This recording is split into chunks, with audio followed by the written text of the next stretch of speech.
এটা এটা হলো 15, এরা আনছে যখন 1.5 মাস বয়স তখন, আর এটা আনছে 2.5 মাস বয়স। এখন বর্তমানে 18 মাস 19 মাস ধরে আমরা দেখুন করতেছি। কোন দেশ থেকে আনা হয়েছে? এটা সারে আনছে। কোন দেশ থেকে আনছে? না, সারে বলতে পারবে না। কি খায় কুকুরগুলো? এটা খায় মুরগির মাংস আর ভাত, সাদা ভাত। কুকুর আছে, ঘোড়া আছে, গরু আছে, মুরগি আছে। ভ্যাকসিন করা না তাহলে তো আমি মুখের ভিতরে হাত দিতে পারতাছি না। কামড় দেয়? কামড় দেয়? যদি আপনি দেন তাহলে দিব, কিন্তু আমাকে দিব না। ওই নিজে থেকে দিবে না? না, কাউকে কামড় দেয় না? জি না, টার্গেট নাই। আবার আমি টার্গেট দেখা দিলে ওনাকে ধরবে গিয়া। আপনাকে চিনে না? জি ইনশাল্লাহ। প্রতিদিন কয়টা ওই যে- মুরগি খায় ভাই? হ্যাঁ, কয়টা মুরগি খায় প্রতিদিন? 3 কেজি। দিন 3 কেজি করে মুরগি খায়। জি, খরচ আছে, ওটা তো টোটাল এটা হিসাব করি না। ডাক্তার খরচ, আমাদের 3 জন লোক আছে এর পিছে, ওদের খরচ, ওটা কোনো বাজেট নাই। মানে মোটামুটি মাসে এই দুটো কুকুরে এটা এমনি স্যার বলতে পারবে কত টাকা যায় ওনার, কারণ যখন যার যা লাগে তাই নিতে আসি আমরা। কয়েক লাখ তো যায় নাকি? হ্যাঁ, এটা তো যাবে। শখ করে পোষেন না বাণিজ্যিক কোনো চিন্তা ভাবনা আছে? আমরা এখন শখ করে পুষছি এবং পরবর্তীতে আমরা বাণিজ্যিকভাবে যাব এই আগামী 6 মাস বা 1 বছরের মধ্যে। আমার 2টো অ্যাডাল্ট কুকুর আর ছোট আমার কুকুর রয়েছে আমাদের।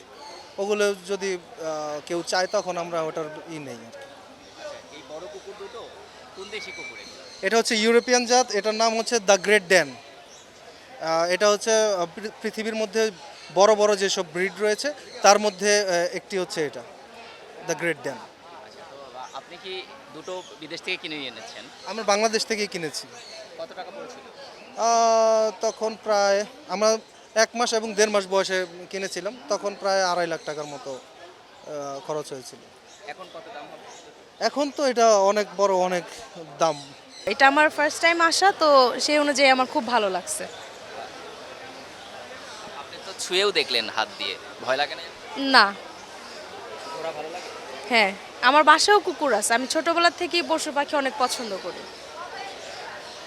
ভয় লাগে না? না, ঘোড়া ভালো লাগে? ঘোড়া দেখতে ভালো লাগে। ঘোড়া ধরে দেখলেন কি? হ্যাঁ, ঘোড়া তো আমরা সবসময় রাস্তাঘাটে দেখি, তো কখনো ধরে দেখা হয়নি, এখানে ধরলাম। কেমন লাগলো দেখে? ভালো। ঘোড়া চড়েছেন কখন? না, ইচ্ছা আছে চড়ার? না, ইচ্ছা নাই? তো আপনি কি এই পশু প্রেমের যে বিষয়টা আসলো, আপনার কি এই পশু পালন করার কোনো ইচ্ছা আছে সামনে? হ্যাঁ, আমার বাসায় তো অলরেডি কুকুর আছে। তো আমার ইচ্ছা আছে যে ইন ফিউচার আল্লাহ যদি ওরকম কোনো সুযোগ করে তো এগুলা নিয়ে কাজ করার বা পশু পাখি পালার ইচ্ছা আছে। হাতিও পালার ইচ্ছা আছে, কিন্তু জানি না এটা সম্ভব হবে কিনা। ঘোড়া কেন বেছে নিলেন আপনার বিজনেসের ক্ষেত্রে? শখে বশত থেকে ঘোড়া পালা, সেখান থেকেই হচ্ছে গিয়ে ব্যবসার দিকে এগিয়ে যাওয়া। লাভজনক কেমন ঘোড়ার ব্যবসা? মোটামুটি আছে, কিন্তু আশা করা যায় ভবিষ্যতে এটা যদি আরও সহায়তা পাওয়া যায় সরকার থেকে, তাহলে এটার আরও ব্যাপক মার্কেট আছে।